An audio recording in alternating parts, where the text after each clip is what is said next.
પ્રોહિબિશનના ગુનામાં પકડાયેલ આરોપી વિરુદ્ધ મહેરબાન પોલીસ કમિશનર શ્રી સુરત શહેરના દ્વારા પાસા વોરંટ ઇસ્યુ કરતા બજવણી કરી મહેસાણા મધ્યસ્થ જેલ ખાતે મોકલી આપતી સુરત રેલવે પોલીસ સ્ટેશન પશ્ચિમ રેલવે વડોદરા યુનિટ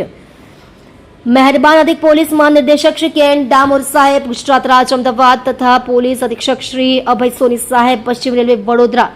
તથા વિભાગીય પોલીસ અધિકારી શ્રી ડી.એચ. ગોર પશ્ચિમ રેલવે સુરત વિભાગ સુરત નાઓ દ્વારા સ્થાનિક સ્વરાજ્યની ચૂંટણી અનુસંધાને કાયદો અને વ્યવસ્થાની પરિસ્થિતિ સુચારુ જળવાઈ રહે તથા સુરત રેલવે પોલીસ સ્ટેશન હદ વિસ્તારમાં મિલકત વિરુદ્ધ ગુનાઓ તેમજ પ્રોહિબિશનના ગુનાઓ આચરેલ આરોપીઓ વિરુદ્ધ પાસા અધિનિયમ હેઠળ અટકાયતી પગલાઓ લેવા અંગે ખાસ સૂચનાઓ આપવામાં આવેલ, જે અન્વયે સુરત રેલવે પોલીસ સ્ટેશન હદ વિસ્તારમાં દાખલ થયેલ પ્રોહિબિશન ભંગના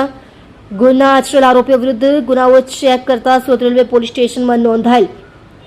પ્રોહિબિશનના ગુનામાં પકડાયેલ આરોપી નામે હિરેન અરવિંદભાઈ જાતે મિસ્ત્રી ઉંમર વર્ષ 46 રહે ખાડી ફળિયું અંબાજી મંદિર પાસે મોરાભાગળ સુરત હાલ રહે 16 ડિમ્પલનગર પર્વતગામ સુરત સિટી બોમ્બે માર્કેટ સુરતવાળા વિરુદ્ધ પાસા અધિનિયમ હેઠળ તૈયાર કરવામાં આવેલ દરખાસ્ત અન્વયે મહેરબાન પોલીસ કમિશનર સાહેબ શ્રી સુરત શહેરનાઓ દ્વારા પાસા દરખાસ્ત મંજૂર થતા તારીખ 24/4/2026 અન્વયે પાસા વોરંટ ઇસ્યુ કરવામાં આવેલ, જે અન્વયે આરોપીને વોરંટની બજવણી કરી મહેસાણા મધ્યસ્થ જેલ ખાતે મોકલી આપવામાં આવેલ છે. તમે જોઈ રહ્યા છો DNY ન્યૂઝ ચેનલ રમન કૌરની સાથે.